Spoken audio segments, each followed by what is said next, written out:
is Veterans Day, and if folks are good with it, I just want to take a moment to thank, even if folks aren't good with it, to thank everyone who served. It's so important to pay attention, especially. So thank you. I know we have at least one board member that has served, so thank you all for your service. And hope everyone had a chance to reflect on it. Agenda review, roll call. So community comments is where we start. Then we have a principal report. We'll talk about the cell phone policies in our schools. We have a policy governance report on financial conditions in our schools, minutes to approve, some committee reports to review, and any other business, highlighting our upcoming meetings. Any modifications, changes, updates to the agenda? Okay, Pat, would you mind running us through a roll call, please? Tara Arneson, Present. Kevin Campbell, Present. Heather Chadwick, Here. Allison Conan, Gail Conley, Here. Stephen Diglio, Here. Tom Furstow, Here. Edie Brandon, I am here.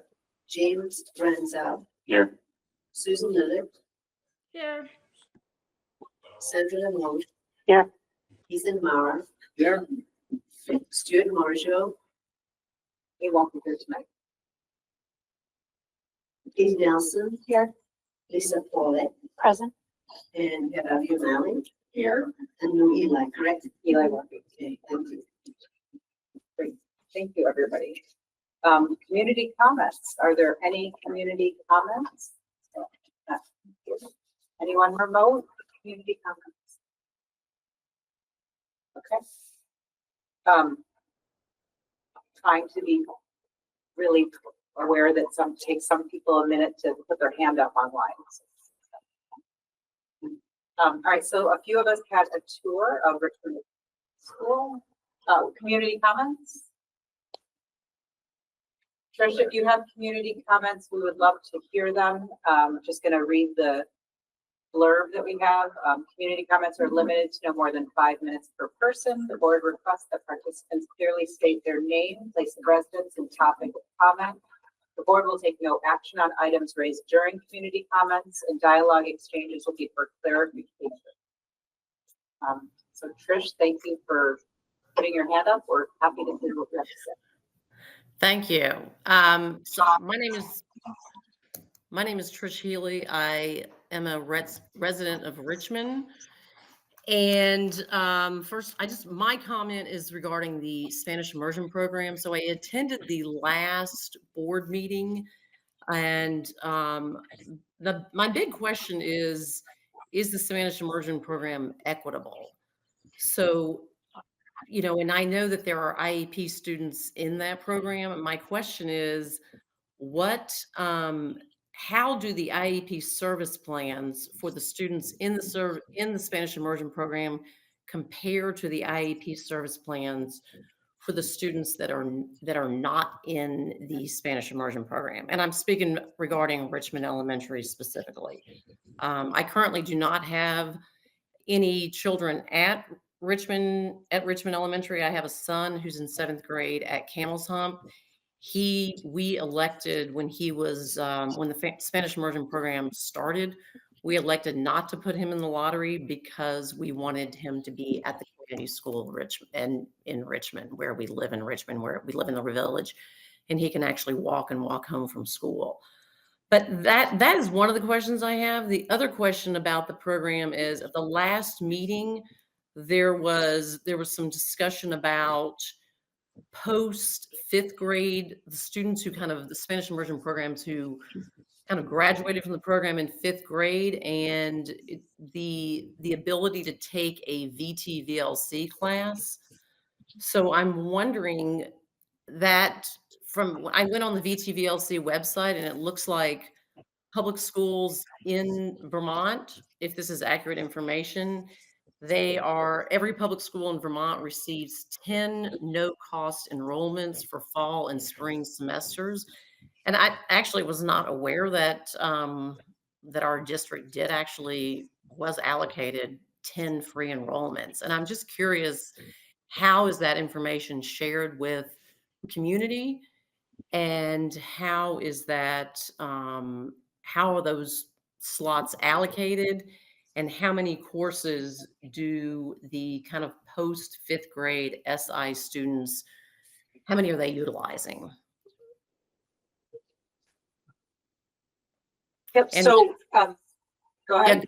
Yes, please.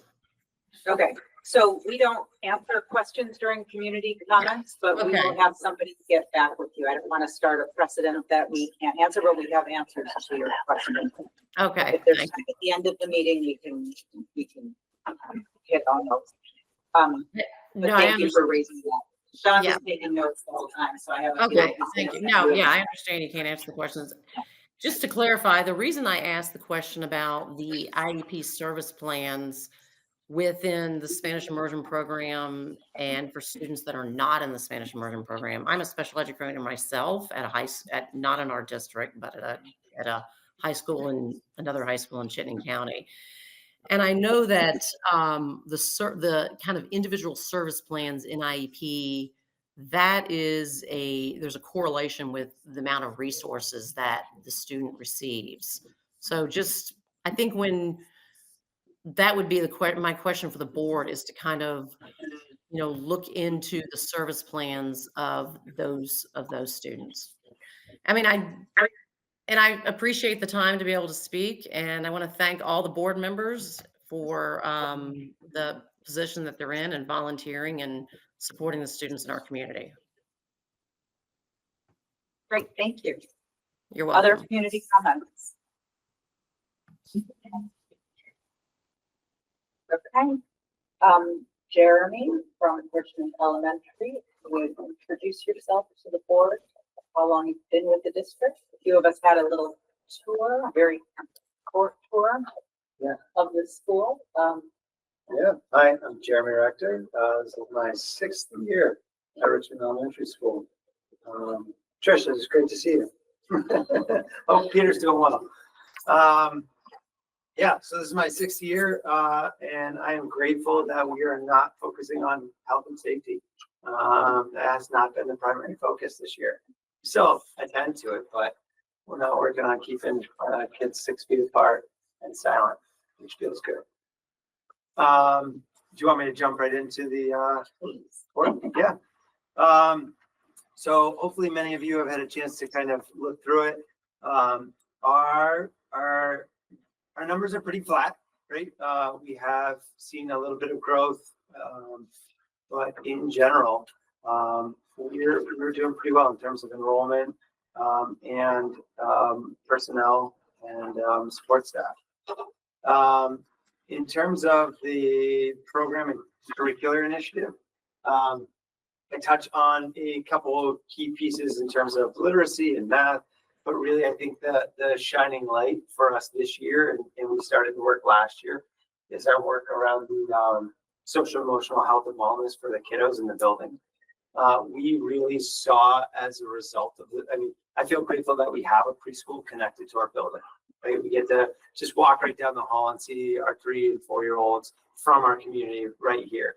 And we were able to kind of observe that even though they are young, they were acting younger than typical. And so we really kind of got out ahead of things last year and made our school-wide goal the growth and well-being of social emotional skills for our kiddos across the board. We focus on the CASTLE core competencies, and there are 5 of them. And we said we are going to work as a building to increase the competencies of all students across all competencies. It was beautiful, it was brilliant, and it was big. And as a part of we've got a guided coalition, a group of staff members at each grade level that get together monthly.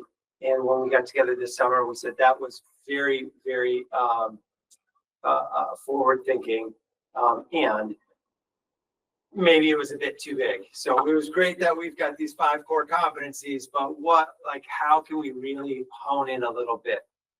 We rewrote our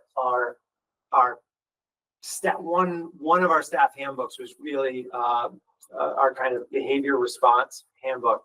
36 some odd pages of all the different things that we could do. It was a volume, and I don't know how many folks actually read it cover to cover.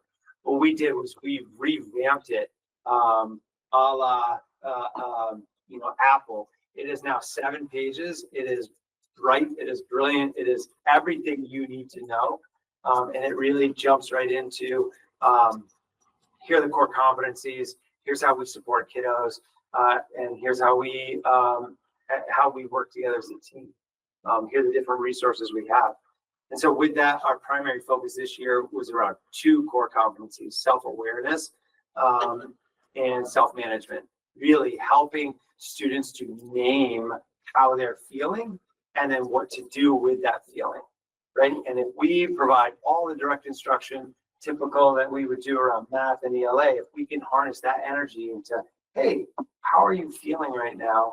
And then how that feeling elicits a reaction, right? We can really help our students recover and progress, from those lagging social emotional skills. And it's hard, right? As kiddos get older, if you walk into a preschool room and you see a 3-year-old who another 3-year-old walks by and takes their blocks, and the 3-year-old that hits the other 3-year-old, oh, hey, hold on, let's talk about this. It's hard when you see a 6 or a 7-year-old that does that same maladaptive behavior, right?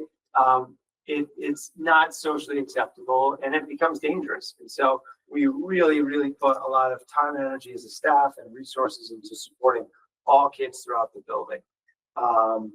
So that's kind of our primary curricular initiative.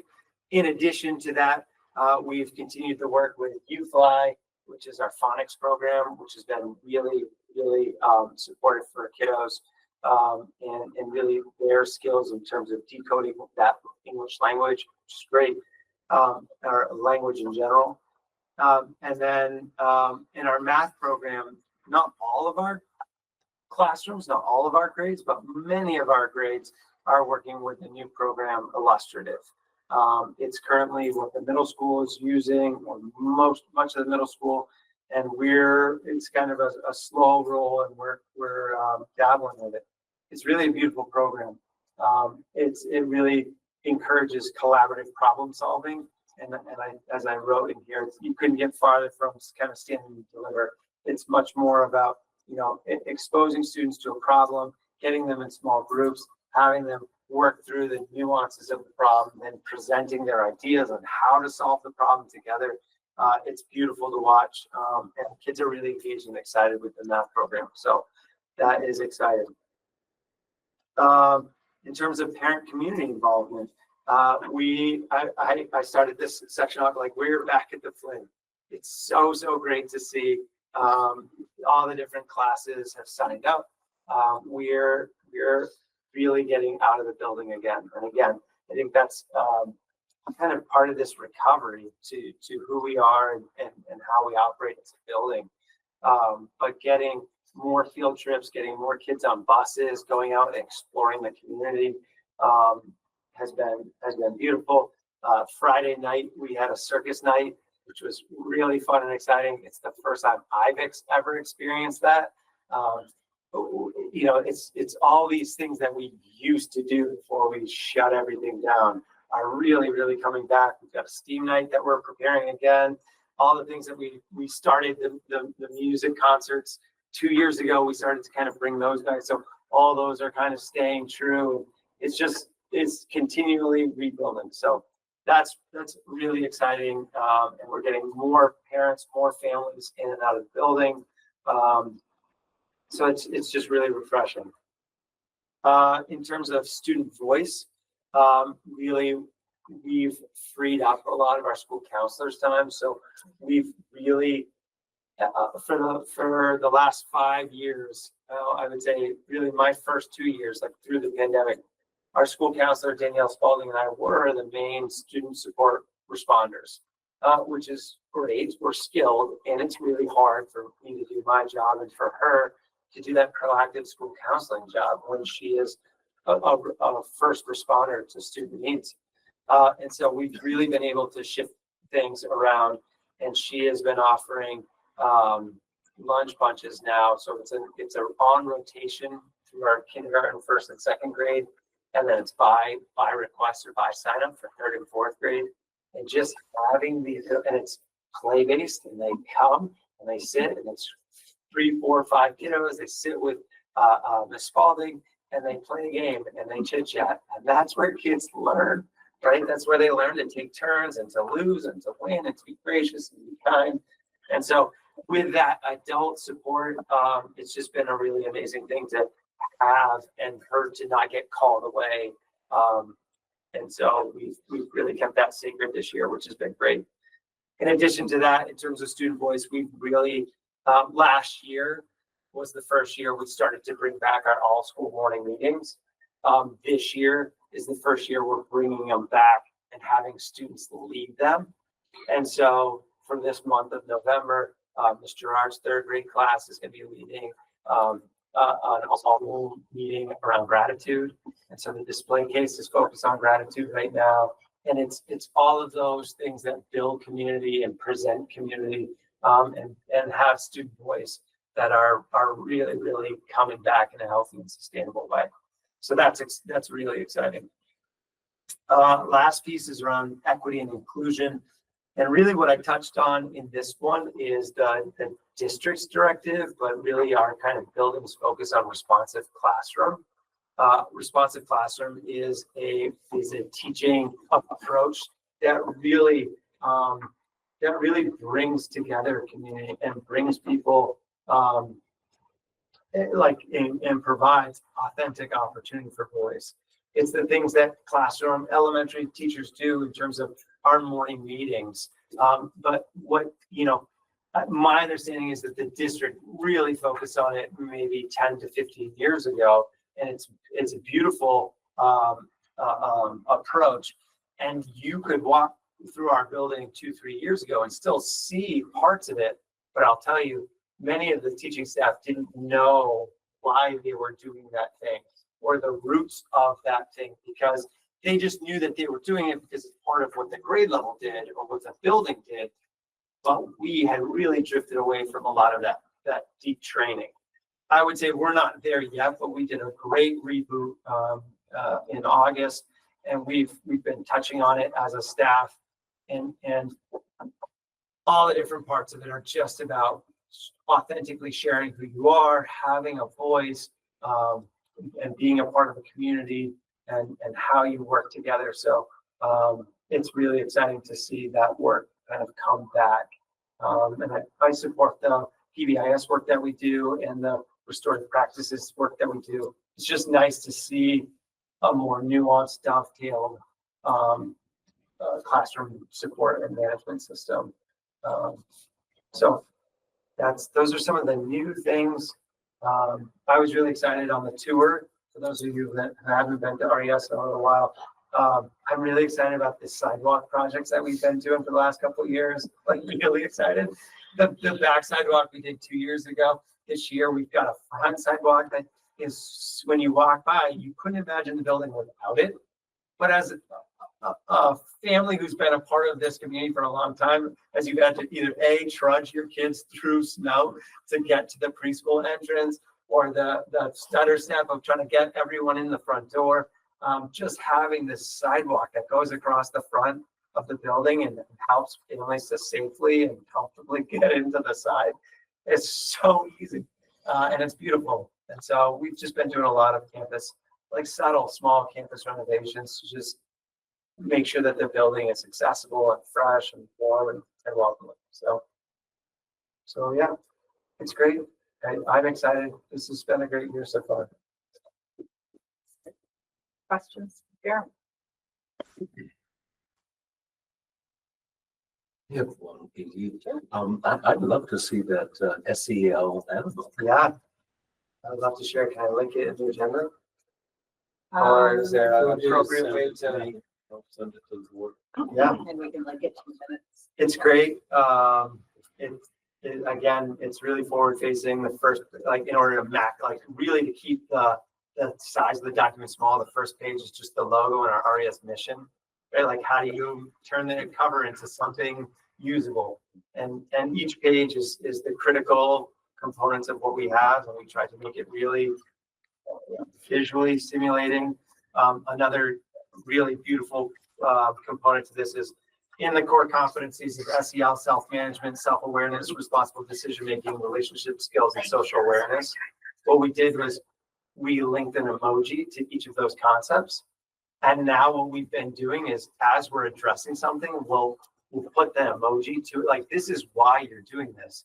Like if a student is off topic, the first thing to do isn't to say, hey, I need you to follow the expectations. The first thing to do is to walk over and say, hey, how are you doing? Do you need anything? Because the first thing that you're doing is building a relationship. And we connected that to the relationship symbol. Like, your first step is to make sure you're connected to this kiddo. They might say, I'm really hungry. They might say, hey, something really, horrible happened last night, right? But as a first step to connect with a kiddo and say, hey, what's going on? So this has been, and then all of our kind of, our behavior response and referral forms, we started to how do you streamline what you do? How do you do more with less? Or how do you do more in connection with itself? So we our behavior response forms now have these hey, this is why you're doing that thing, or how does this connect to this other possible lagging skill?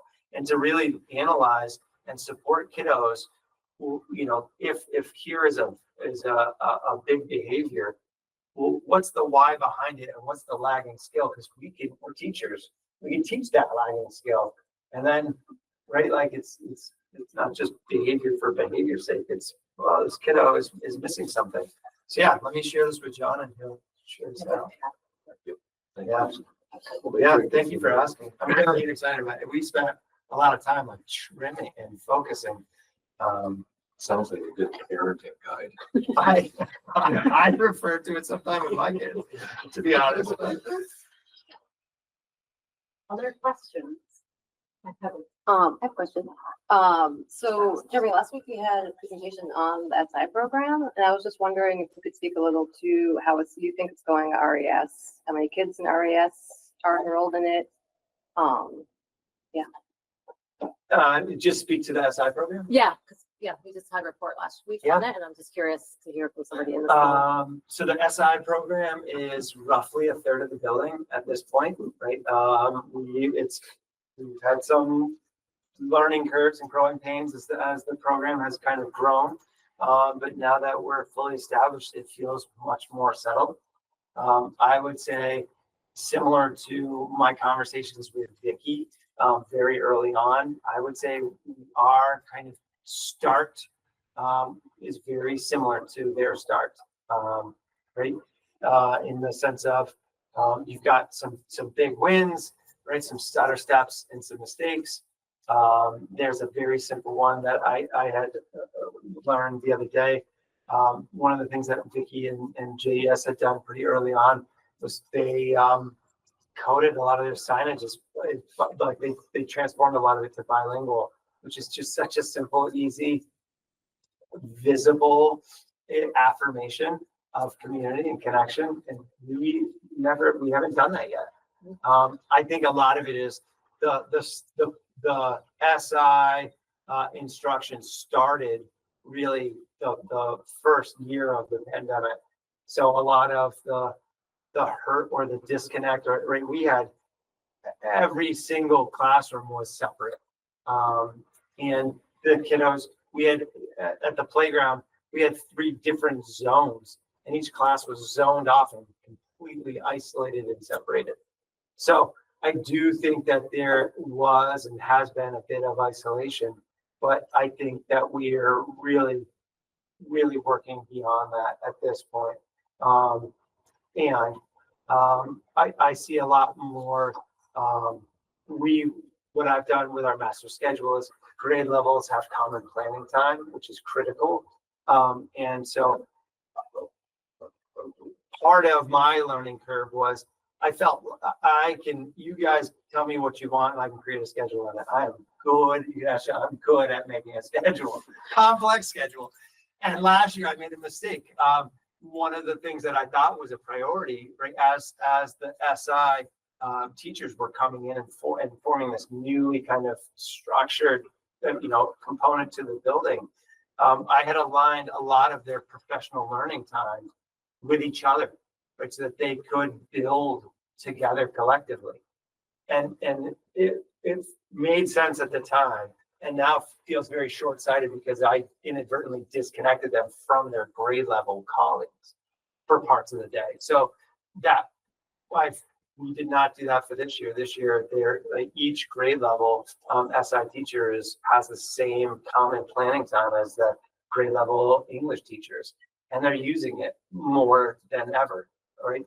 But probably because they've got time together. It feels silly, but it feels pretty obvious at this point. In terms of the students, students are great. We've got, I would say that I really appreciate we again, similar to, we learned from JES, we've got a mixed 3-4. So it's the only mixed group in the building. JES has mixed 3-4 SI, but they also have a couple other mixed grade levels just per numbers. But our mixed 3-4 was one of the best things that we could have done for those SI kids, and something that we would certainly consider, kind of as we move along. It's just such a valuable tool. And I know that it's tricky because we really appreciate straight grades at RES. So, does anybody have any other kind of specific questions to? I'll be Yeah. specific and direct, and I Yeah. apologize for not preparing you. I know. You give But specific and direct. it's unusual for us to hear from so many parents who aren't Yeah. happy at a board meeting. And so I'm curious how that is, what that has done for you, for the school, and Yeah. what the path forward is. What I mean, I would say, I wouldn't say that it's opened my eyes. What I would say, it has really initiated not only support, but forward momentum in terms of community building. I think that there's a lot of misperception about the Spanish immersion staff in general, or the instruction. And I think some of it stems from a disconnect between grade level teachers. If a third of the teachers aren't at the table, you just don't get that experience and that expertise. Like, you're not collaborating. If I had a third of the board somewhere else, and I asked, well, what is the not even in, if they had a whole different agenda, and then I asked, hey, board, what do you feel? I would imagine you'd have very different takes and very different perspectives and very different sense of community. And you're like, this is a way to bridge a gap. And I think inadvertently, through our, like, I don't want to say no fault to ours, but part of the learning, like I inadvertently separated our teaching community through a variety of mechanisms. And some of it is, there's a lot that brings us together, pedagogical practices, and student concerns and student needs. And there's a lot that inadvertently separates those communities where, right, like this, these teachers are looking at this assessment, and this one teacher is going to look at this other thing. It makes it hard or tricky to collaborate, and it's pretty exposing and eye-opening. And it's, well, that's what needs to get fit. Why is that thing different? And all of it is for best intentions, but it's definitely an area and opportunity to close that gap. And I think some of that is muddled with, we are changing, right? Like, our third grade teachers are giving different assessments than our second grade teachers, which can be confused, right? Like, for a long time, we at RES did this assessment. We at RES did this program. We at RES did this thing, PBIS, right? And as things are starting to open up now, not all of my teachers are even doing the same math program, English, Spanish, right? Like, because a good percentage are piloting this newer, right, program. There inadvertently becomes a disconnect. And so I think that's the lesson is, how do you feel comfortable growing and with differences while you're still maintaining community and connection? We're working to close that gap. And I think that it's easier or more evident and obvious with a math program. Well, yeah, the learning target is this. Well, okay, in this book, it approaches it this way. And in this book, it approaches it this way. I think for a long time, and I blame most of it is because of the separation and isolation, I think, of the pandemic. But for a long time, it just seemed like two different worlds. And now for the first time, as we're coming together at these professional learning communities, we're sitting together with, two English teachers and a Spanish teacher saying, oh, we're all working on the same learning target. You're just doing it en español. Oh, okay. Well, this makes a lot more sense. And good teaching practices are good universal teaching practices. It doesn't matter what language it's being spoken in. And so I think that was, and I don't want to say I've seen it coming, but there's a bit of exhaustion that this pandemic has kind of laid on all educators and, all healthcare workers. Like it just feels like we're always on our heels. And I would say for the first year, and I said this last year at the board meeting, last year felt like we were coming out of it. This year feels like it's in the past. Like this year feel like we've got a harvest dinner coming up on Thursday. I haven't done that in 6 years. And that is exciting to have. We had at the circus night, we had, I don't want to say this is being recorded. We had a lot of people in the gym. There's a lot of people in the gym. I didn't count heads, but it was just really exciting. And some were, some of the kiddos were from the Spanish program and some were from the English program. Yeah. But it's hard. It hurts when you see people in the community that are hurting, that have questions. And I think that the last piece is we could do a much better job as a building and as a district communicating. And I think that's a learning curve. I don't think it was to any fault of anybody, but I think communication of the nuances of the program and how they interface would be really helpful. Yeah. I just want to compliment you on all your community outreach you're doing. My kids go to a different school and I don't see that. And you're talking about all these things like, man, that sounds like a lot of fun. Doing the harvest dinner, that sounds like a blast. Yeah. And then I think that is also in turn encouraging the parents to speak up more so because they're together. That's going to encourage growth. That's what it's end up doing. But they're all coming together and they're all talking and they're all being a community. And I just like seeing that. I love that. And ideally, but I would say, right, for some reason, these two teachers would go on this field trip and the SI teacher would go on this, we weren't there. And I, to some degree, we're not there, but why wouldn't all three go on the same field trip? Yeah. But, oh yeah, we didn't go on field trips. It was just this one teacher who had an idea last year and they brought in a friend. But that exacerbates, I think, the perception. But if you looked at who went on field trip, not everybody even went on field trips last year. But if it happens to be this teacher was super motivated and they pulled in a colleague because they were meeting during PLC time and the Spanish speaking teacher wasn't even in that meeting and they don't go, oh man, what a rift and what a missed opportunity for all kids in that grade level to go on that field trip. So that's the obvious and the big gap that we're working to close, and we're doing it just by, let's have community events. Let's have all of second grade is eating at the same time. Everyone's going to be in the same room. All of third grade, everyone's going to be in the same room because that's community building. Yeah. So, thank you for recognizing it, and I think that might have also been part of what exacerbated that perception of different. Yeah. Accidentally. Yeah. I don't see any other hands. I have one quick one. Yeah, Jeremy, congratulations on all you've done over the last 4 years. And I know there's been a lot of, really tough times in the RS community, even just when things happen on staff and stuff. So, you've had a really tough, you've led through some tough times, and I agree that like the community stuff's awesome. And, I'm kind of arrived at RES the same time Jeremy did, I think. So seeing some of these things for the first time, and my kids arrived at RES, I should say, but it is really just such a change year over year. So well done. Thank you. I do want to ask a question about some of the behavioral issues that I'm hearing about from parents. And what's the sort of philosophy or strategy when there are extreme behaviors?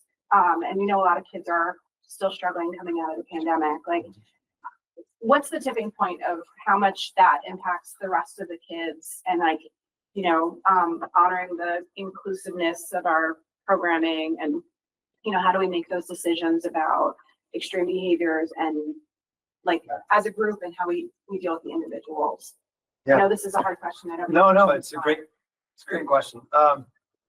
When John shares the SEL handbook, you'll see, right, there's a behavior matrix and a flow chart, right? Like, here's how we collectively respond to student needs. How we're supporting kiddos is with the resources we have, and to address the needs that they have, and to, like, safety is paramount. Yeah. Right. So we always work to ensure safety. When I answer a question like this, I always like to describe when we're our best selves. Right. There are 70 adults working in the building, and sometimes there's miscommunication. Sometimes there's a gap, or somebody makes a decision and doesn't follow a procedure or protocol. But like, that's not the norm, and that's not who we are at our best selves. But your question was specific to big behaviors, so I'll just skip the minor things and we'll go right to big behaviors. We start with safety, right? And it could look like a big event, and then a student could regulate or need or take space. When a student requires support, and that's judged by the classroom teacher, they call for support. They call the front office. We have a team of folks.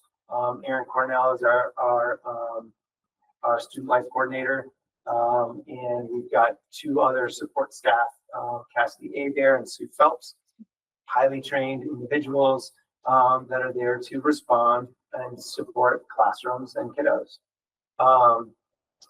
We focus on, so if support staff arrives, we just survey the scene and make sure safety is first maintained.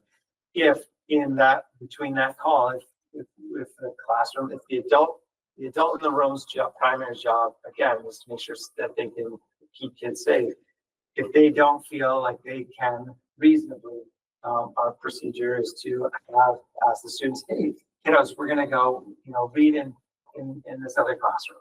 We're gonna leave the classroom. Is that clear the halls? Is that what that? No, that would be to leave the classroom. We would clear a classroom. There's not typically a code name for it. Different grade level teachers will have different. Hey, we've been invited by so and so to go read in their class. Everybody, let's go read in their class right now. And that classroom teacher will say, "Oh, perfect timing, kids. We're gonna read this book right now." You're trying to do 2 things. One, you're trying to ensure safety, but also help this kiddo save face. Also help all of these kiddos in terms of privacy, but also in terms of, like, sometimes if a student is having a big reaction, it's not great to watch, right? And so this is not something that we want kiddos exposed to. So we'll have them leave the space.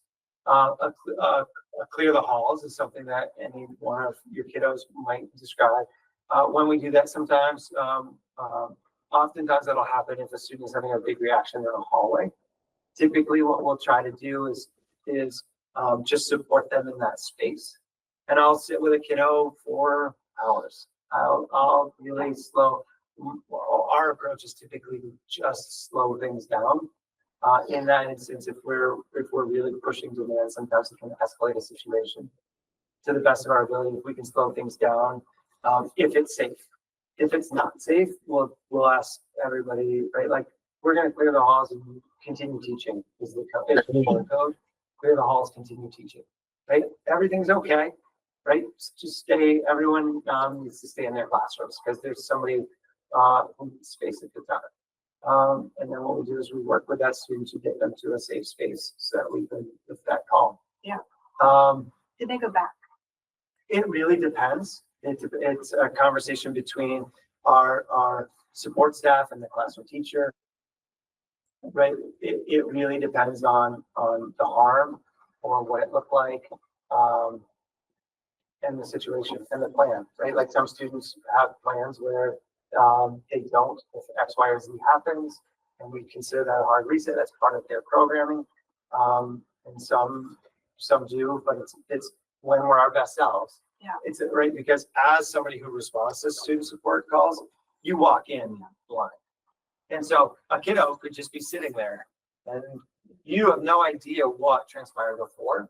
So it's really important that you're working with and they could be regulated, they could walk with you calmly down, and you don't know everything that happened previously. So it's really important for the support staff to communicate with the teacher or the sending adult so that they can have a real in-depth conversation about how to move forward. When we're our best selves, we work to repair at all levels and whatever that looks like. If it's a major incident, sometimes it doesn't happen that day. But it's up to the students, and really that's the conversation with a kiddo who was harmed, and that could be verbal harm or physical harm. How are you feeling? What do you need? Oftentimes a kiddo will say, and nothing happened. They're like, so-and-so did this and nothing even happened. They don't realize everything that's happening, rightfully so, per confidentiality, when we're our best selves, right? That the student to whom the harm was done to has just as much adult connection as the student who did the harm. Right? When we're our best selves, we're connecting with that kiddo, hey, at a deep level, not just what do you need, but like process that together and what you need. We do have some scripts that we have. So Dr. Joel Van Lent has shared with us some scripts, and so we can have whole group conversations. We'll sit in a circle and say, hey, that might have felt really scary. Like, let's talk about what happened. And it's okay to, keep this other friend in your heart and wish them well, but also to take space and to make sure that you're safe. So there's a variety of conversations that we have, a variety of tools that we use in terms of what we're doing. We had Dr. Joel Van Lent come in June as a part of this SEL training, and then again 2 weeks ago. And really what our primary focus on right now is, she described it last year as SEL Swiss cheese, right? Because of the pandemic, a lot of kiddos, and you'll see it at the height, like a lot of kids have holes in their SEL skill set. And she said, based on her research and the research of others, teachers are exhausted because you're doing everything because you're used to a piece of cheese, or like a whole chunk of cheese. And it's exhausting filling in all these different holes for all these different kiddos because the holes don't even line up.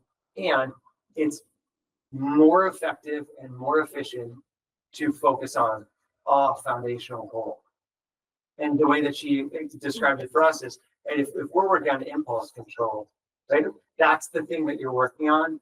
And just give every kid a box of crayons because you don't need to work on sharing right now. Like, take that skill off the table, right? Like, even though they're in X grade and they should have that skill, you take it off the table for them, you scaffold that piece, you give that to them, because right now we're working on this other thing. And so that was the big aha moment. And what we're doing as a staff is we're using this PLC time, this professional learning time. We're having conversations. Okay, what is the foundational lagging skill that this grade level cohort has? A big behavior for any 1 or 2 kiddos at a grade level eats up all the oxygen, right? But that's not, but oftentimes at a grade level, there's a lot of lagging skills that you could work on that raise all ships. So we're having conversations in this specific grade where we're working on transitions. When you get these kiddos into the material, they are sweet, but to get them there is hurting cats. And so we've come up with whole protocol, like, okay, how are we gonna design that? What are we gonna do? And we're working as a team. And then we're giving that to Mr. G and to our art teacher, our music teacher. They're using the exact same language and the same protocol. And in our cafeteria and so this is where we're working as a whole building to support all of the kids' needs. And I will say, we are seeing a precipitous decline in terms of intense behavior. Not to say that it's gone away, but we've to this point, we've put a lot of plans in place for individual kiddos that need that next level of support. We've worked collectively as a building. We are working collectively as grade levels. And then each individual teacher has different things that they're working on. Again, trying to focus on core pieces and then progressing out. Because otherwise it's exhausting. But it's a really great question. I'm gonna put a pin in this one, and if we want to, as a board, come back to the social emotional at another board meeting, we can, because we're trying to. Way over time. I'm sorry, But I think it's really helpful for us to understand, right? It's And to complex. understand too, that it used to take 2 or 3 or maybe 4 weeks to get all the kids and to get understanding, and now we're already in November and we're still not where we were, at the beginning of the school year, right? Like just the beginning. And I will say, right, like if the academic bubble, right, the kiddos that were learning to read when they went home or were behind plexiglass, our current 5th and 6th graders are really the kiddos that really got hurt the most academically by the pandemic.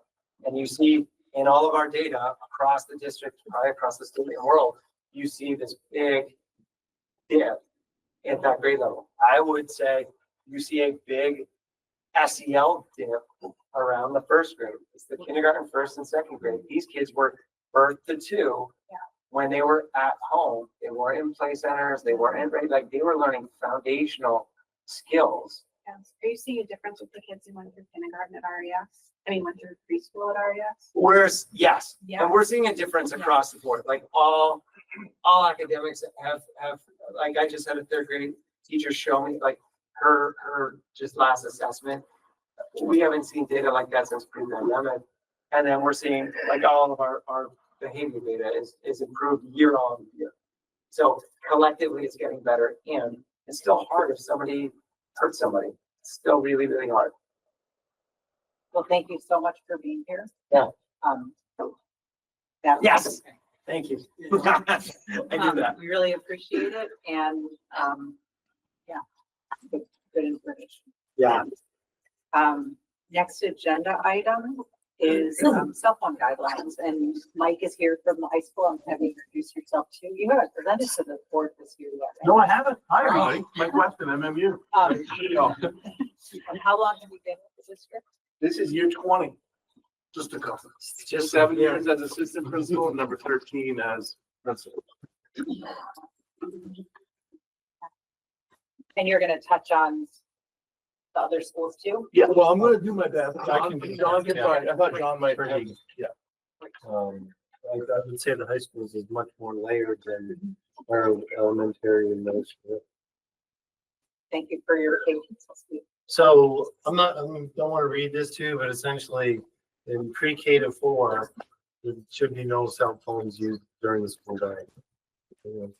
At home or in backpack, if the student, which is, I rarely have seen it much, in all, when I'm in school, I rarely see a pre-K to 4 kids with a phone. Maybe, I don't even remember once. So it's not as big an issue, I would say, in the pre-K to 4 buildings, but, we still do have some students that bring phones to school. They shouldn't use them. They should be in their backpack. I would say pre-K to 4 is not as big an issue. Does that make sense? Mm-hmm. Then when we get our guidelines in 5-8 are pretty similar. That during the school day, we don't want students to have cell phones. They should be either at home or in their backpack. And they shouldn't be in bathrooms, they shouldn't be in the library, they shouldn't be used in any of our classrooms. And then, we try to remind students, put that away and don't bring it to school. If it becomes a repeated problem, we take it and call the parents and have them come get it.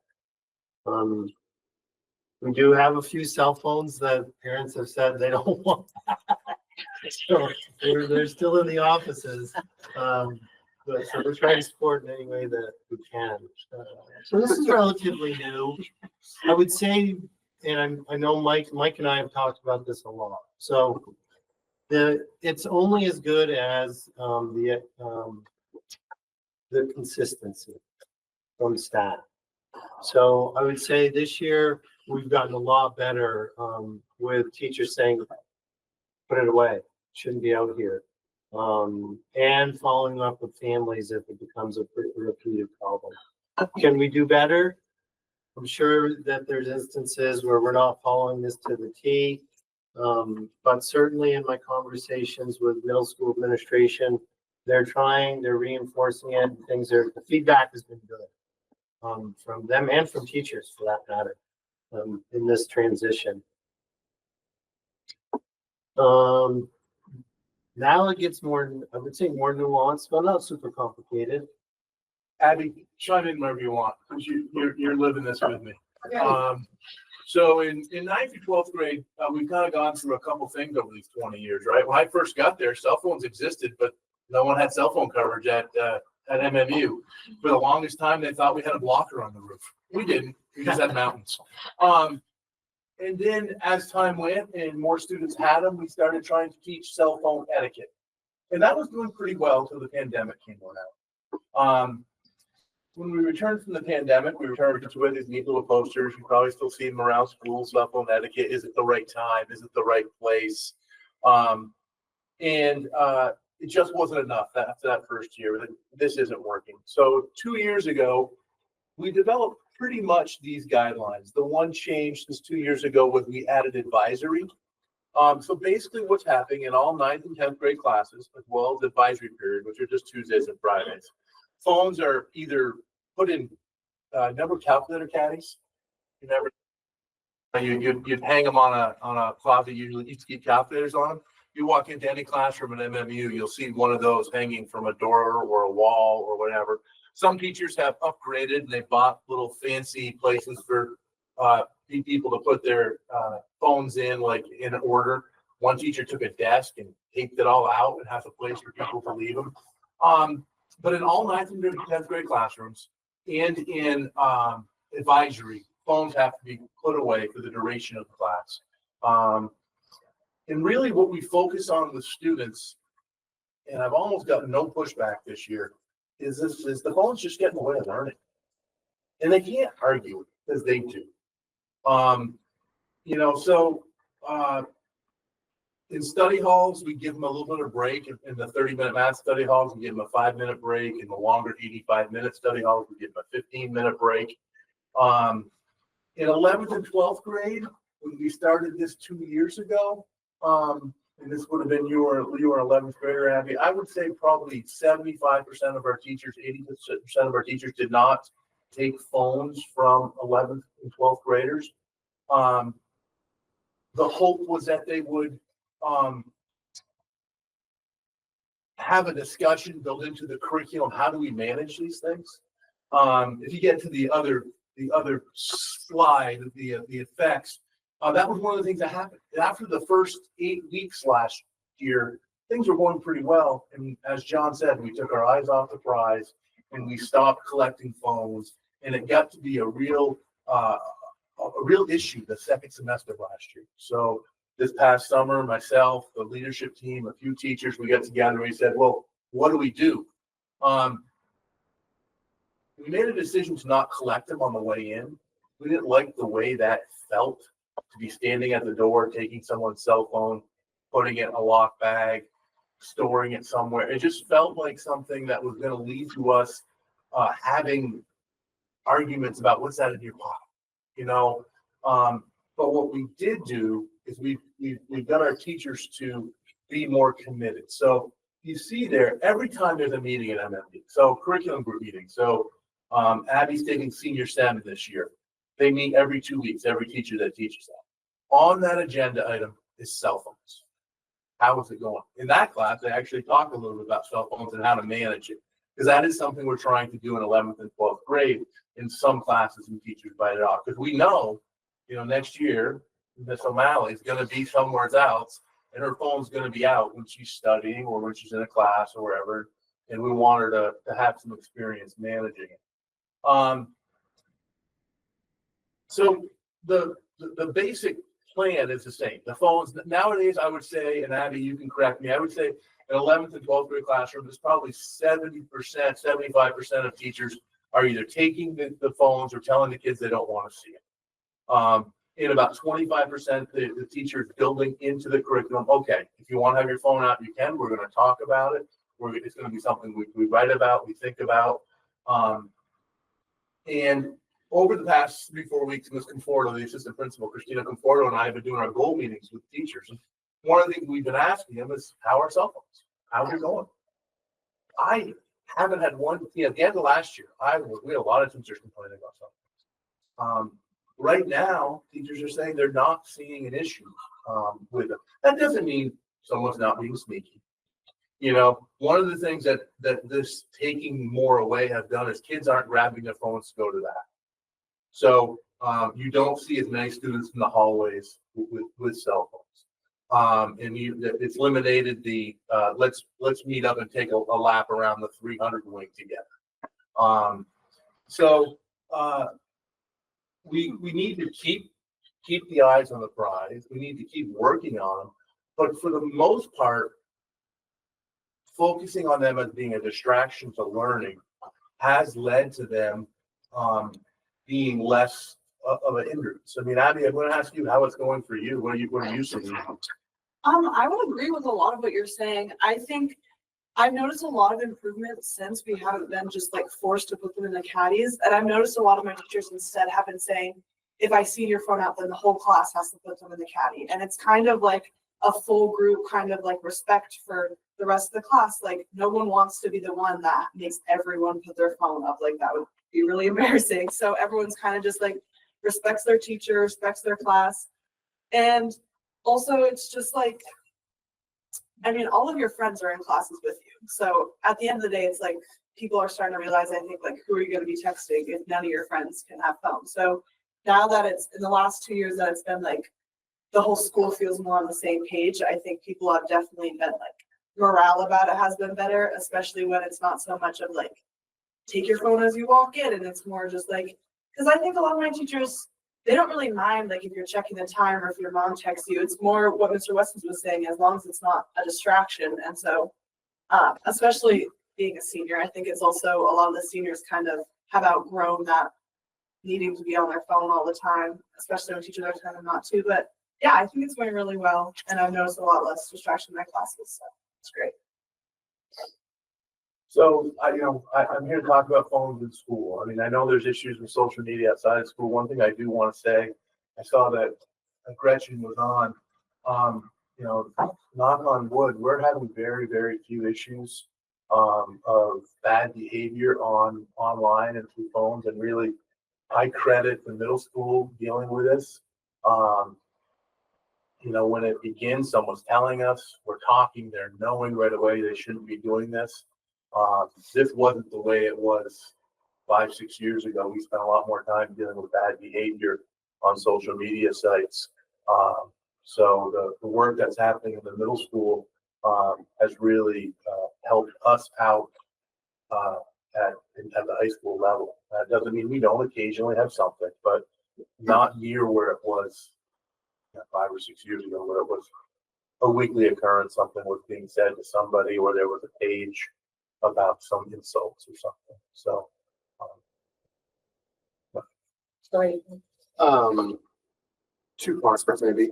One is like, what are some of the distracting behaviors that the cell phone brings? And maybe it'd be more appropriate for you to answer that than like, what is it that's happened or has happened in classrooms where cell phones have been a distraction?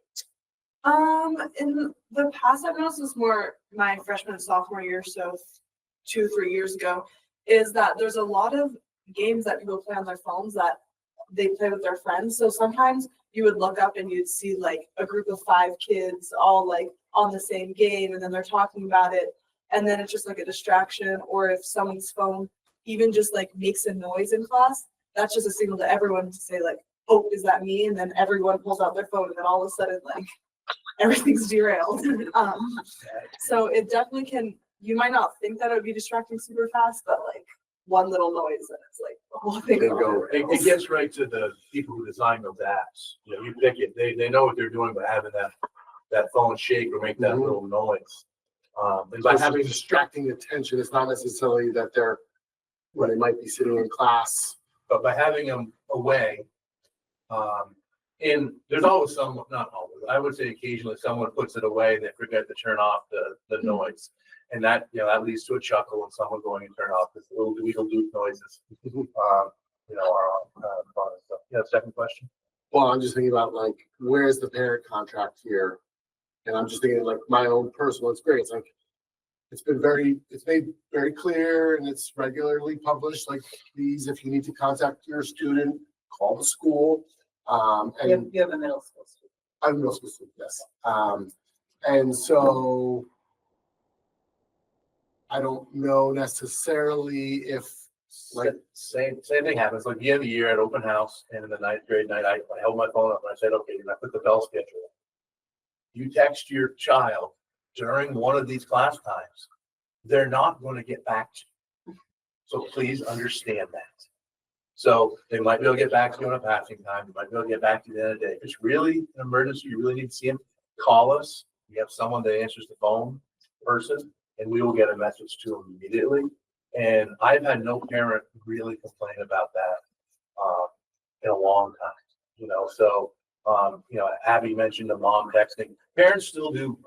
I would bet students get more text messages from their parents during the course of a school day than they do anyone else. It's true. Yeah. So, but it's by having the phones be away, by doing that, it's a bit. and one last night, I'm sorry, just the phone watch. Take those away too. Yeah, in some classes we have to take them away. It's something that we, in particular, when we're worried a little, you know, we worry a little bit about academic honesty. We have to take them away. The other thing is the earbuds. Some students, and I, you know, Abby, I've tried it. I've tried to live like some of your friends.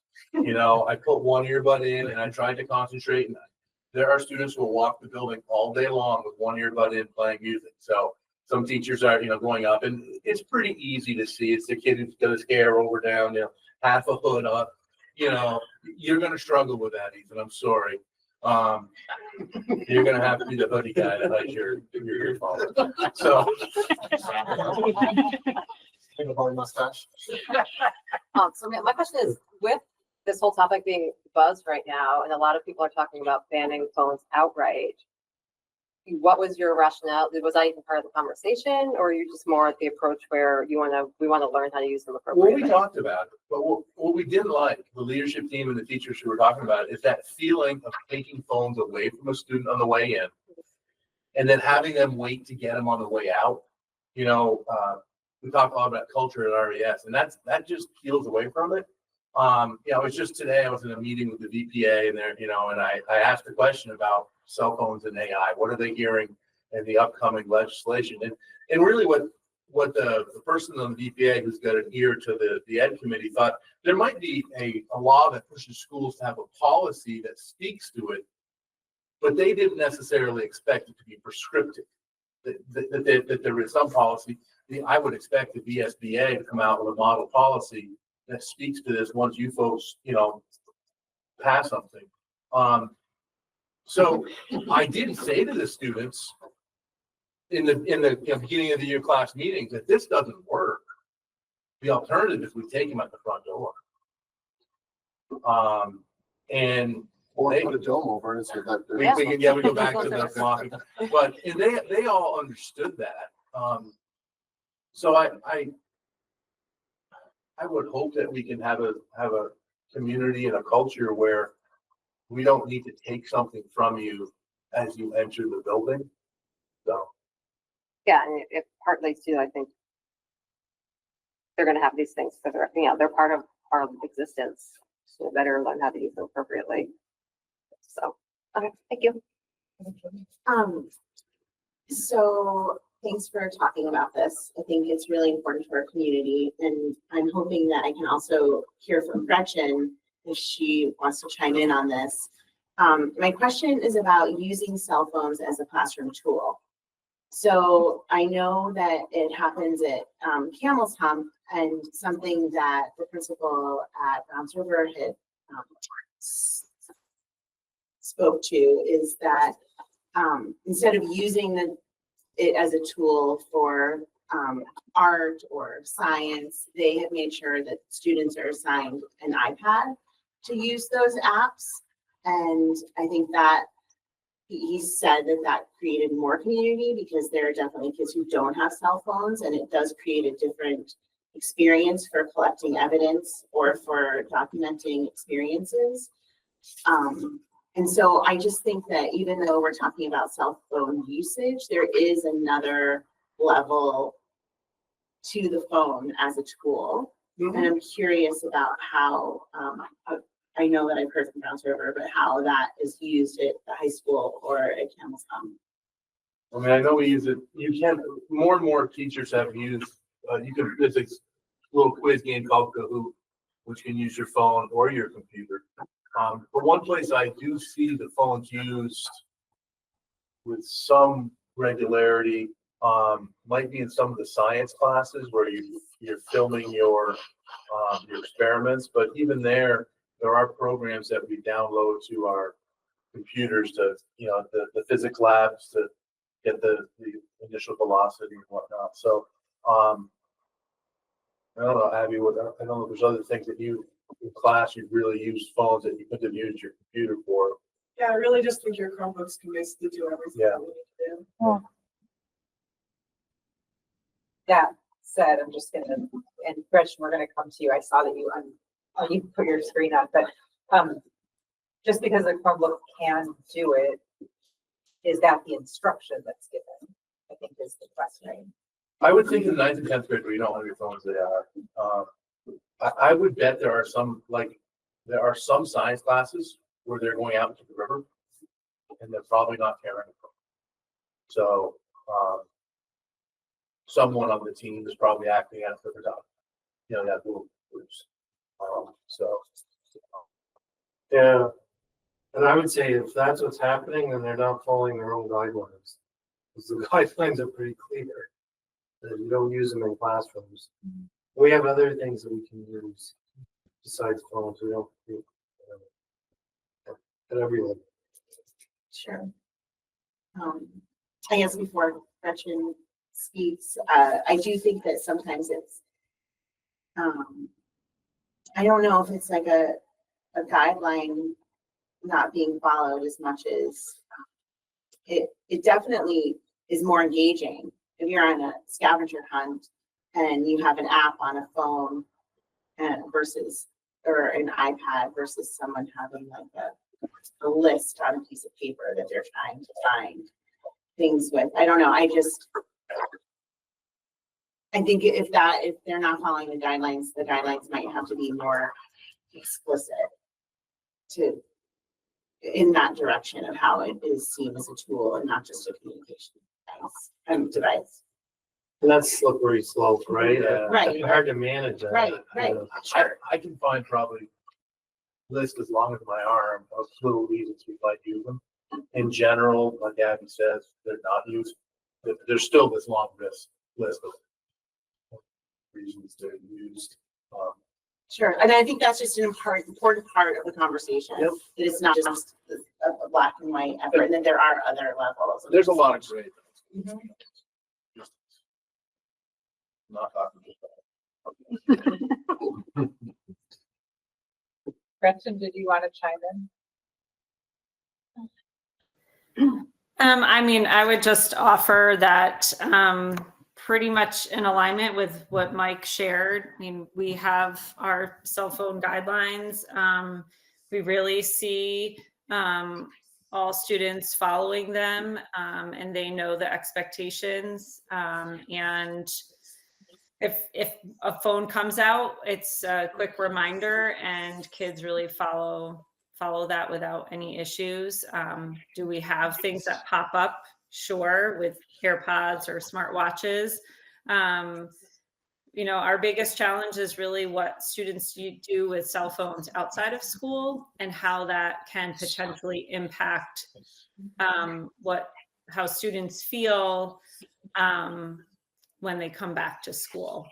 And so that's really our biggest challenge is not students using cell phones during the school day, but how they're using them outside of the school day, and the impact that has. As far as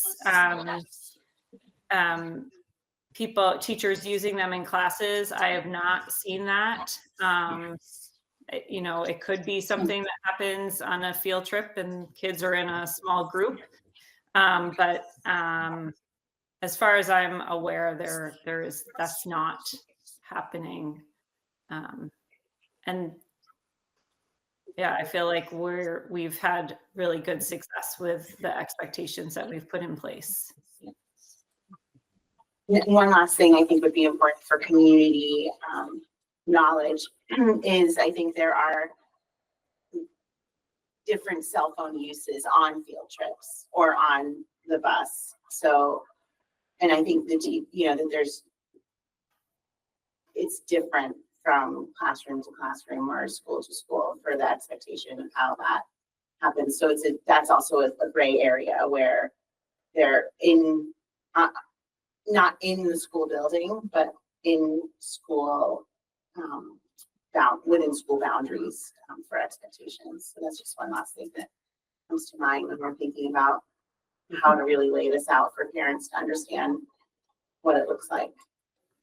I mean, I can give an example. We've certainly had a student who really struggles on the bus, and we have an agreement with the family and the bus driver that the student uses their cell phone to listen to music with headphones to really drown out everything else that's going on around them on a really loud bus so that they can remain calm to travel back and forth to school.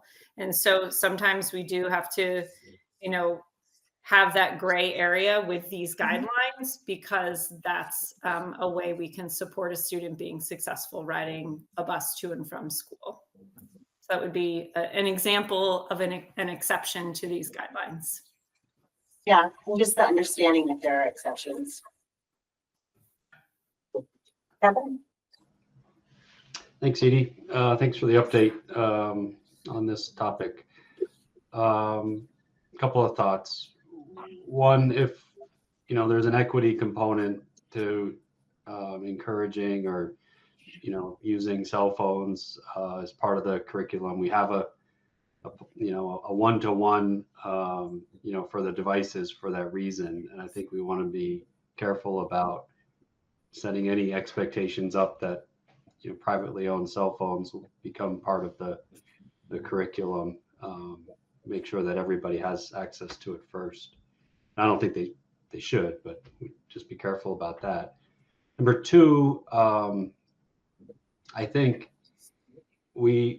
as part of these guidelines, I was hoping to see like another component around how we don't endorse the use of social media on these cell phones when they're in our buildings, in terms of blocking access to those sites that aren't needed for education, or just kind of like doing something similar to that in a different way.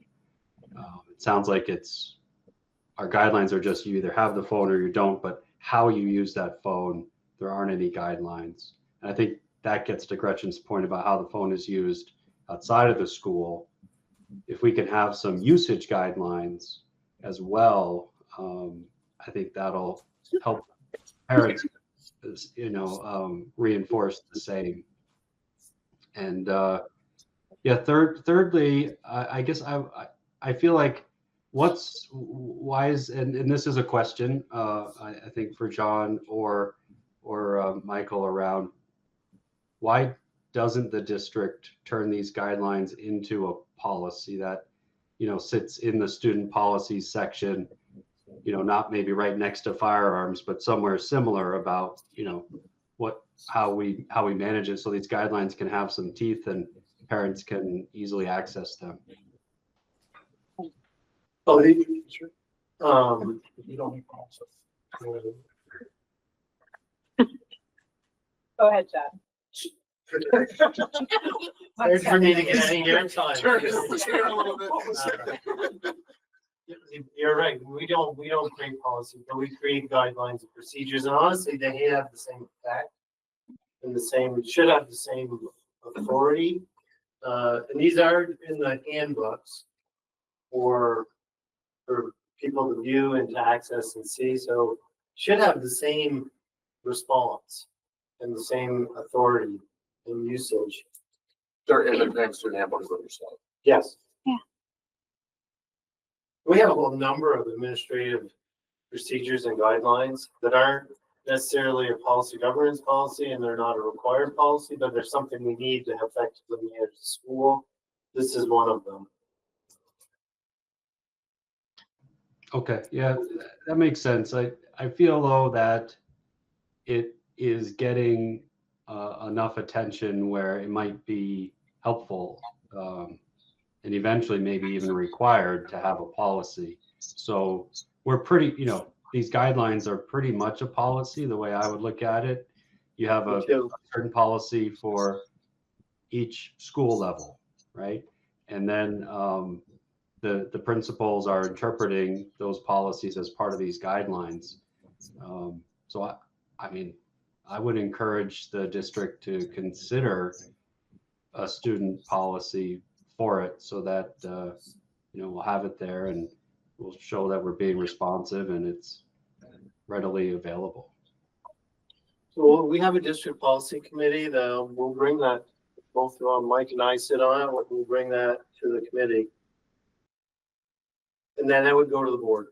Well, don't take my word for it. I'm just one person here, but I would consider it maybe. We're gonna have to have it. It's worth talking about it with the committee, that's for sure. Yeah, go ahead. Just to continue on the discussion of social media issues, bad behavior, what we can't control outside of our schools. You mentioned there is cell phone etiquette being taught. Did you say 11th and 12th grade? Right, to prepare students when they transition from high school? Yeah, I mean, the cell phone etiquette was what we did for all my, but yeah, we're trying to help them understand, like, we had a lesson on, once you post it, it's posted for, posted forever. Yeah, And right, like media literacy with jobs and college applications and all that stuff. Yeah. Right, I just wanted to ask, are students feeling prepared? Because once you leave the Mount Mansfield bubble, there's a lot of toxicity, like on college campuses, and I just don't want to see students not know what to do or to freeze up because of whatever kind of cyberbullying happens, and you don't know who to go to or how to react in that situation. I mean, I think that's a great thing. It's one of the board mandated we started our fourth senior seminar, which is kind of like That's not what happened. It's not mandated. Well, suggest. We've done that 3 times. I take full credit for it. We strongly encouraged it. Thought it was anyhow, this course is teaching it, and it came from a group of wise people that suggested it based upon the community's suggestions from many community evenings. That's what happened. Mandated was just shorter. But not true. All right, I've got 2 more questions because I'm following the Kevin Ethan path here this evening. Got it. Teachers' usage. What's their usage like in the classroom? Like, do you see, Abby, I'm looking at you. Yeah. Right, knowing we have educators that have young kids, might have to pick up a phone, like, What are the do think you policies see around that that? sometimes. You'll see a teacher tell the kids, look, I have a sick kid at home. I've seen that, but I'm doing observation. And someone will say, I have a sick child at home. My phone's here. I might need to take a look at it. You Okay. certainly see it in the free periods. Is there like other guidelines, are there faculty guidelines that we were not shown this evening? We have an acceptable Yes. use. Okay. It's pretty detailed. We also, and not to go on and on, but we also do digital citizenship in the middle school, which is supposed to prepare, like how to use the internet safely, good sites and bad sites, the pitfalls, what some of the expectations are at school, what can happen if you misuse it, it can be very serious. And that's what Mike had referred to earlier, that has helped from in high school, not have as many big issues as we did a few years ago. When we were having these big discussions as faculty staff, we did talk about how if we're asking students not to, we can't do that. So. All right, last question. Do you find the kids that don't have pocket computers stigmatized or I don't know if kind they of exist. shunned? They do. They do. At the high school, I'm not sure there are many. There could be. There could be. There might be more next year. Yes. Yeah. So we're trying to Yeah. I'm trying to get a feel for, do they feel like they're being treated differently? Because I think, that's the feeling I get. I think there are some systems that get used that a computer that can fit in your pocket allows you to use that system. Be it the system that tracks your grades, be it the system we use for coaches to communicate with players. We use a special app. Oh, I'm not about that. So it keeps all the conversations within one page. So one thing to tell coaches is don't text students. So there's this thing called Sports U, which is a Okay. contained thing. There are some pieces. Now, that Sports U also does emails, so it can work on here. Yeah. But Abby, I've honestly never really met anyone who doesn't have a phone. I mean, Abby, these are things I don't want to hear. Yeah. why? Why doesn't my child have No, one? but why are you worried? It's part of, I think we can, I did the same thing. My children have real phones till ninth grade. But it's part of what we're doing, and we're helping them move into the world with guardrails. And every parent can make their own choice, absolutely. But I don't think, I'm not sure it's helpful to the child to make that the forbidden fruit for so long. I think there may be more stigma about which generation device you might have, right?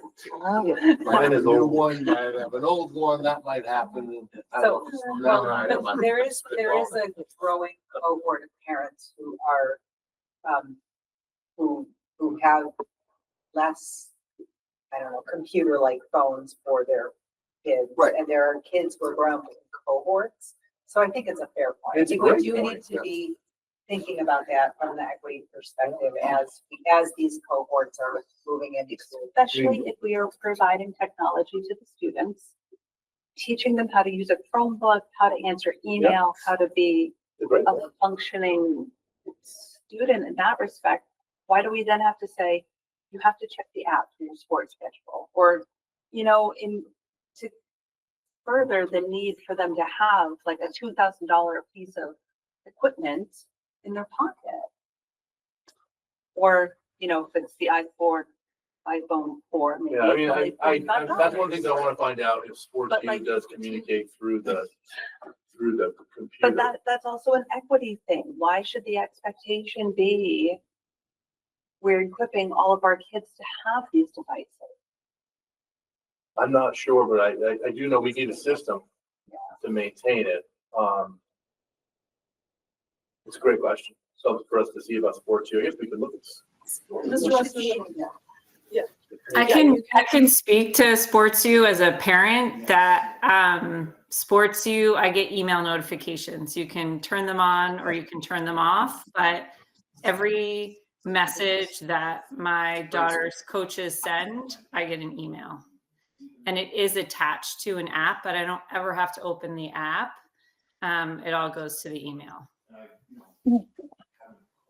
Just make sure because I think just like as parents or like as people living in the world, we're seeing so much news about the long-term impacts of this and how it's influencing social dynamics. And so, you know, like super helpful. Thank you for sharing the policies and stuff. But I think what a lot of us collectively, not just around this table, but like in the community are like, how do we figure this out? This is an emerging thing that's sweeping through our kids' lives in a way that we haven't seen before.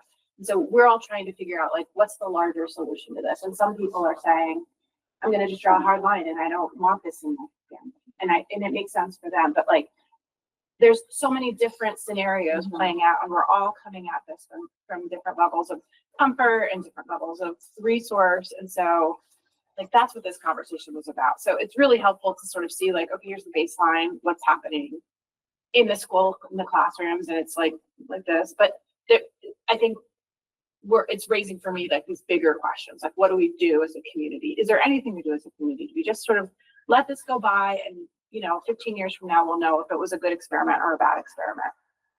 But it's a bigger conversation than just like what happens in study hall.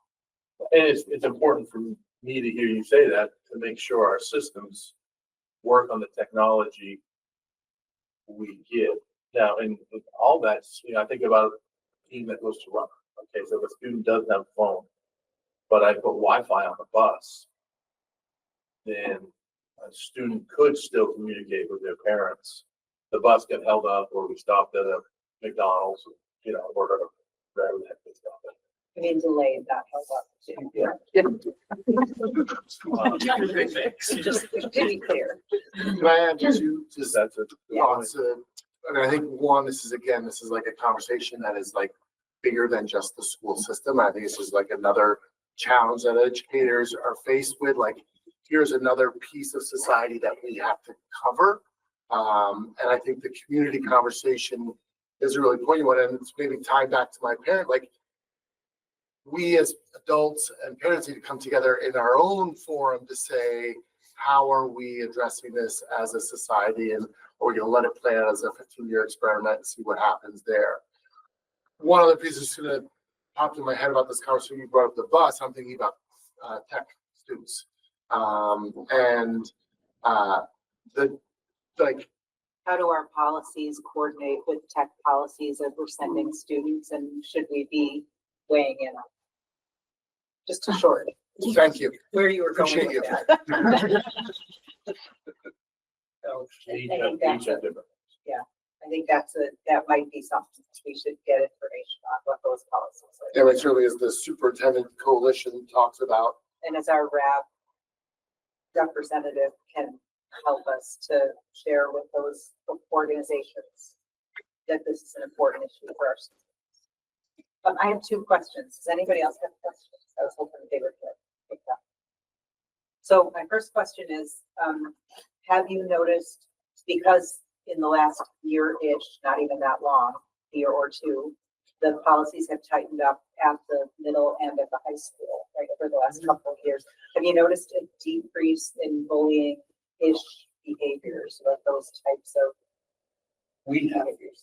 We have, and I know Kevin said that he had also. You know, we certainly have. And I'd always give credit to middle school because our students seem to come up understanding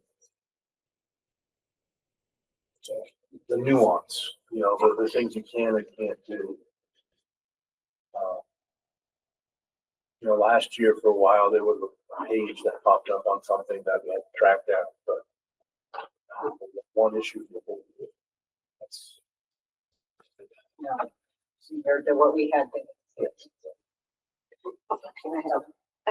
Go ahead. It's more like an observational question. Like, I don't have any kids in high school or anything yet, but I've heard that like the lunchrooms are totally silent now because kids are on their phones. So that's going to be one of your questions. My next question is Sorry. lunchroom and passing Yeah. periods. So I'm glad you did like I personally feel like that's a great opportunity for kids to like socialize, interact with other students as opposed to being on their phone. Is there a reason why that's not part of this policy? I eat in the lunchroom every day, and I would say it's the farthest thing from silence I've ever seen. Okay. But in preparation for this, one of the things I did, and Abby probably didn't notice, but I was standing out front of my office counting the students who walked by and how many people were on their phones. And I even counted, like, if Edie and I were walking, looking at a phone, talking about something on the phone, as being two kids looking at a phone. It's 12.5%. And I was getting about 120 kids per passing period walking by. So are there some students, what I notice in the morning, so if I have 4 great friends and I'm the first one to school, I go to where we all meet up and I take my phone out because I'm standing by myself. Now, as soon as my friend shows up, that phone goes away. But are there some people who use it? Yes. But I you know, in our cafeteria, I don't, it's certainly not silent. You know, so, and there may be some students who use it as a tool or as a crutch to hide, yes. You know, but there's students who use the hood for similar. And Edie had asked me this, and I go the same way. I always walk by the lunchroom. That's what so I just looked in, I don't know, 3 or 4 times, and I only saw a couple of kids on the cell phone. It was a lot of chatter. That doesn't mean it's not happening, but it was just, I wanted to see for myself. Yeah. Oh, that's good to hear. I'm not seeing other hands up. But that's- Thanks for raising that point. I'm going to dig in on stuff. Appreciate it. Thank you for being here. Thank you, Michael. Thanks for creating that senior seminar on Gretchen, your thank own. you for being here. Minus the mandate. Never take credit for it. Thanks, Mike. See you later. All right, we're a little behind schedule, but I love these discussions. I think we're really diving into things tonight, and so I appreciate y'all for sticking with us. We have financial conditions, activities, planning, and budgeting policy governance report. So just a reminder for folks, the way these work is we ask for a motion to approve it. We get it seconded, and then we have a discussion about it. So can I get a motion to accept, the 2.3 financial conditions report? Thank you, Lisa. In a second. Thanks, Heather.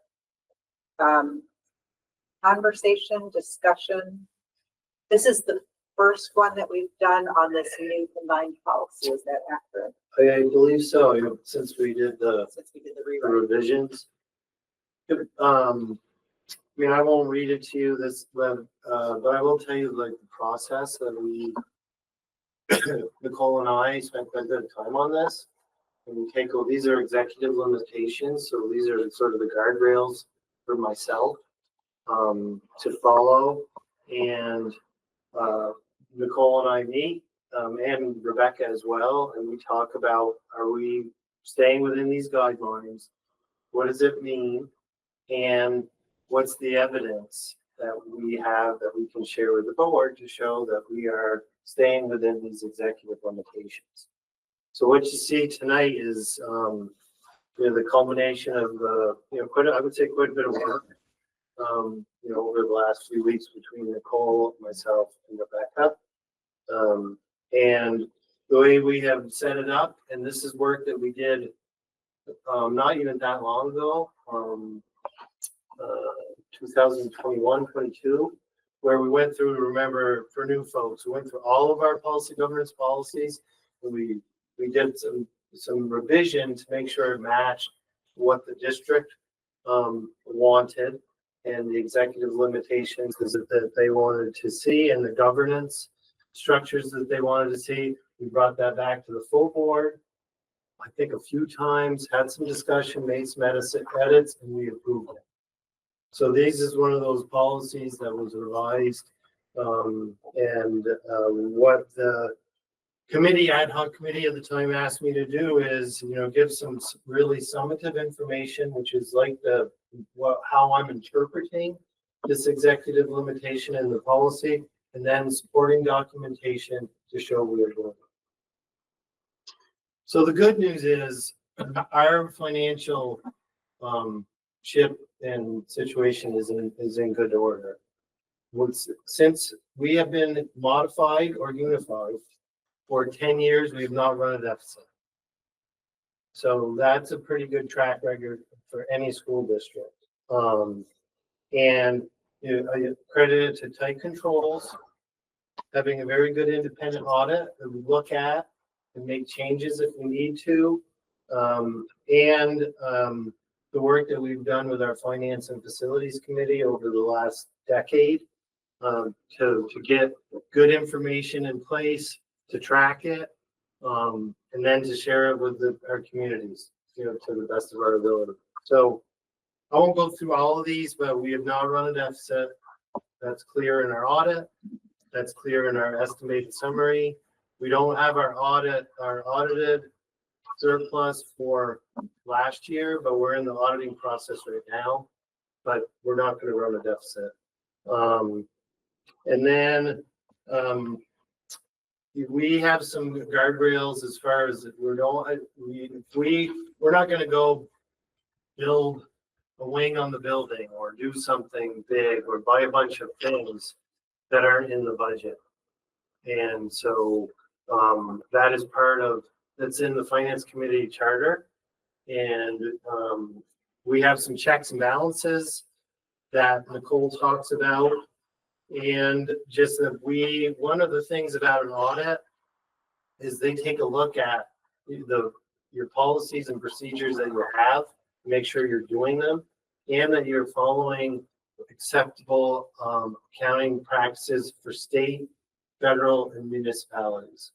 And so that's what they look at. We did not have any material findings in last year's audit, and we try to provide evidence to that effect, and I think that we do. Another important piece, which is in law, is that we don't spend surplus money. And we have a lot of evidence that shows that we have not. One is our audit, but two, we report out to the committee, to the community, and to the Finance Committee every year what our surplus is, and it goes back to the voters, unless it's reserved, and we have done that. So there have been times, and we provide some minutes to that effect. There have been a couple of years ago, we had a surplus, and we reserved about $875,000 for future budgets and to influence future tax rates. And then we have also, and we share some minutes where there's evidence that we have had a bigger surplus than we thought, and so we have transferred more money to our capital reserve fund. We haven't spent any money from that for years, and that's pretty evident in the annual report and the information that we share with the Finance Committee. We do have a 5-year spending forecast, and we shared that with the Finance Committee last year. We do want to go back this year and take a look at it and maybe make some revisions depending on what comes out of Montpelier. Nicole talks about that a bit, and I share some in the summary. And we do have a capital plan that guides our spending, and we update it, when we get things done. And then for the most part, we have collective bargaining agreements that we follow.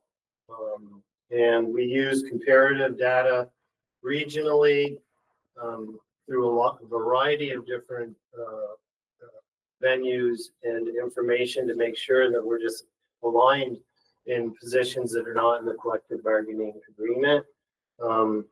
And Rebecca outlines the process and some of the checks and balances that we have to make sure that happens. The other piece on the $50,000 and some of the other parts of this report are, we have a treasurer. It's an elected position. That's another check and balance. Takes a look at all the bills that we pay. And if he has, if his name is Dave Clark, doesn't like David. Dave Clark, if he has questions, and he uses an amount of money that he looks for backup. And that's, generally around $5,000 to $10,000. He wants to know what it's for, and does it align with the budget? So I say this humbly, we're doing a pretty good job in this area. I'd say very good job.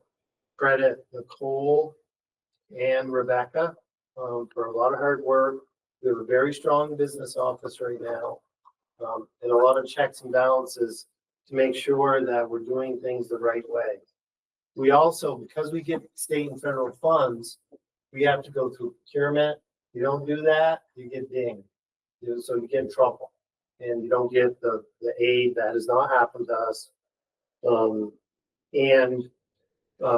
They do reviews of our finances. We had a food service one that was done recently and there were no material findings. So what that means is we're doing things the right way. We're following the law and we're not overspending our budget. Question.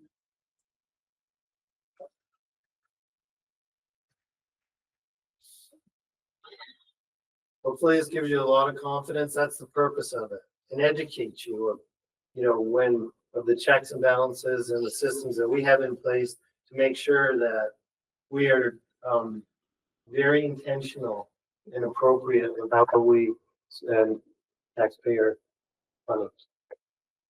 I'm going to say something and I don't want you to take offense to this. Well, this is probably the least engaging part of our board meeting today.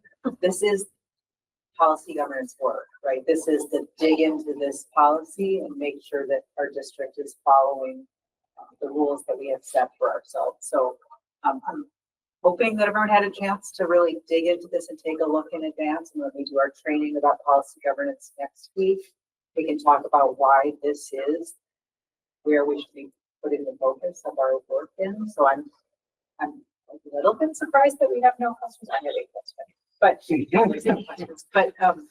yeah, so that's my, this is the meat of policy governance and how we keep the district doing the work that we want them to do. And yeah, this is a meat and potatoes thing, right? Like this is a follow good financial practices and it better be right. And so this is an easy one, but if nobody, did you, yes, go ahead. I feel like you were looking for somebody to ask a question, and it just wouldn't be right if I didn't ask John a question on this one to maintain our record. But John, is there anything in the board's policy that you feel we should consider revising, adding, omitting after your most recent review of your compliance to it? No, I mean, we made some changes, in 2022 to the language and the process, and just going through this with Nicole, I love the financial side of the work, so I'll be just completely honest with you that that's something that I really enjoy and very involved in, and going through with Nicole and her providing all this evidence that we are staying within the guide rails was really satisfying. So I think this is a strong policy, maybe one of the strongest. Thanks, John. Thank you. So, not seeing other questions. My question is around the facilities and systems spreadsheet. I'm just wondering how often that gets. Bill just updated it. He sent me an email. Okay, because when I looked at it, there were some things that said that they need to get updated in 2020 or 2019 or something like that, and a projected year of replacement. And so I was questioning that. There are some things in there that are, one of the things we have really tried to do in Mount Mansfield is use the systems that we have and not just replace them if they're working well. So there, you know, there are some things in there that have probably outlived their lifespan. And there's a couple of exhaust fans that I can really think about, but they're working well. And, you know, we have to prioritize, which we do every year, where we're gonna spend our money. And so, you know, we prioritize things that are health and safety first, like fire alarms and security systems. And then we go in and take a look at what are the other things that really are starting to fail that we need to make sure that we are budgeting for. So if it says projected year of replacement is 2021, it is likely accurate that was when it was projected to be replaced, but it is still working, and so we have not yet replaced it. That's correct. Yep. Yep. We go through this, you know, every year. This was the model that we had, you know, a couple of years ago. There's gonna be coming out with a new one. But it does give you a good sense of where we are at. Our buildings are, I've said this before, but I think it's worth repeating. Our buildings are old. Okay, they're, you know, they are, you know, 60s and early 70s, and some of the systems are old too. And we've tried to replace them, you know, incrementally so we can afford it. And that's the approach we've taken at some point. And this is in our 5-year forecast. We're gonna need to do a bond, or at least talk about it. And really around the HVAC systems. Those are the ones that are getting in, that are antiquated. Some working very well, and others that we have really updated over time. And then it's just, there's the whole climate, you know, issue where we're hotter earlier, and you know, we need to talk about doing where we're going to have dehumidification and air conditioning. Are we ready to vote? All in favor? Yes. All in favor of, I didn't know if you're trying to catch up. No. Okay. All in favor of approving 2.3 finance condition monitoring report, an aye, a thumb, and some indication. Aye.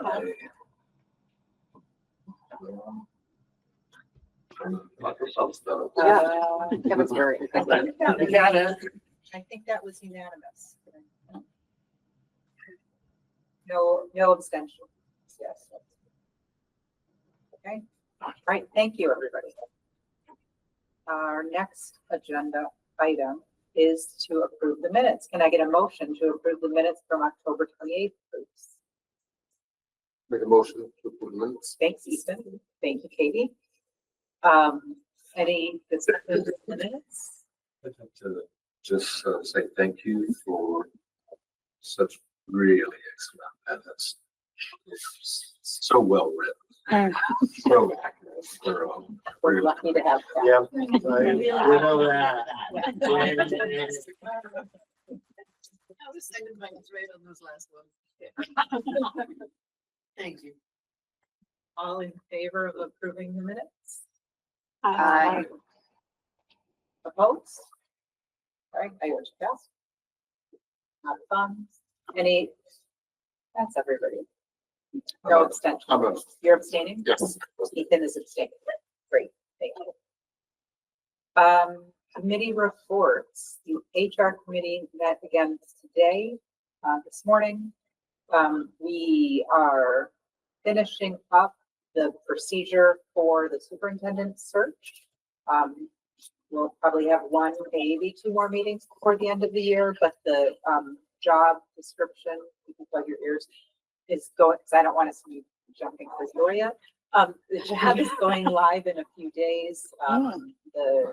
And so we will have official applicants soon, and we'll have more information in January on that. It's full-time job. And he's This is real. This is getting real. And I'm trying, so. Community engagement. Yeah, we didn't Nothing meet to this. report. There's nothing. Finance and facilities. We're meeting on Thursday.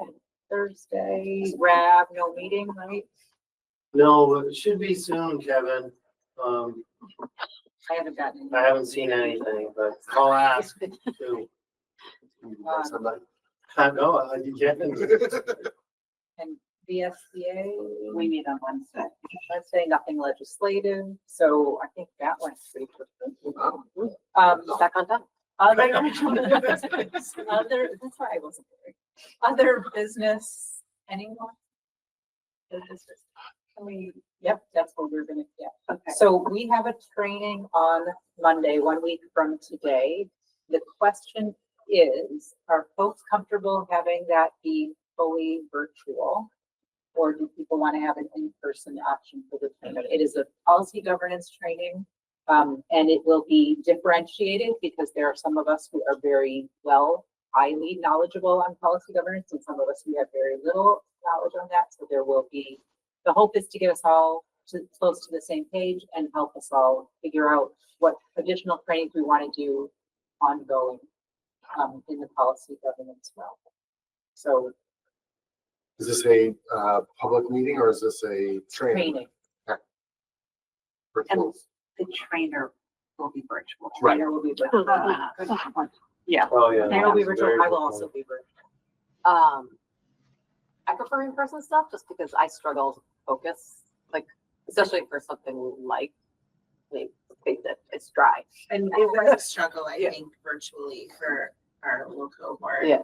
So I would definitely vote, like, if I'm the only one that wants it in person, then I'll be happy to go virtual, but I would definitely vote for an in-person option. Yeah, We will have an Yeah, I'll be in-person really not. location. I'll be struggling to focus. At MMU. That's where it's listed. So at MMU location, we'll Remember the acoustics in there are not great. yeah, we can do it in a smaller room. Oh. Yeah, we can do it in the, Huntington room. Yeah. Yeah.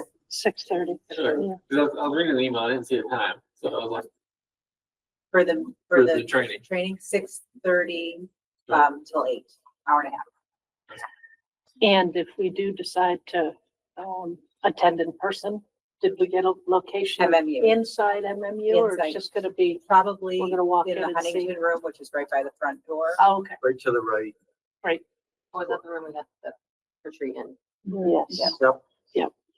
No, we did the retreat on the other side of the door. We did it in the old computer lab. This is on the other side of the door. Oh, Yeah, this no, is yeah, on the it's left where as you there's walk in. tables and screen. It's a good venue. Great. Other business. I have a question. Did we buy that EV bus? Did we buy an EV bus? We have not, Okay. we're an EV bus. We're, Well, there's rumors that we were looking at one. well, we're applying We've for a been grant. looking and trying to get a grant for years. There's one in January that we are gonna, a grant that we're trying to get. Yeah. Well, the largest EV bus company folded the other day, a few weeks ago, so tech support might not be the best. So just something to keep in our mind. Really important. Thank you. Yeah. And right, is it finance meeting on Thursday? Isn't that where transportation? Facilities. Yeah. We're gonna see that. Yeah.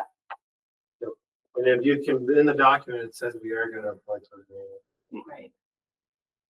and see what happens. We don't have to accept it. Right. We wanna get in the game. Other business? Okay, thank you, everybody. Really appreciate being here and present. We have a training next meeting, and it is off session. It's next Monday, so it's not Thanksgiving, next Monday. Then we have the next meeting. We only have one meeting in December, and that's when we invite our legislators, which means I need to invite our legislators and give them some time to put it on their calendar. But if you have a relationship with your local legislator, there's one new one for our district. Out of Addison County, the Senate is a new one returning. Please let your legislator know, invite them personally. They're more likely to come. That's great. That's it. Can I get a motion to adjourn? So moved. Second? Thanks, Lisa. All right. Have a great night. Have a great night, everybody. Thank you.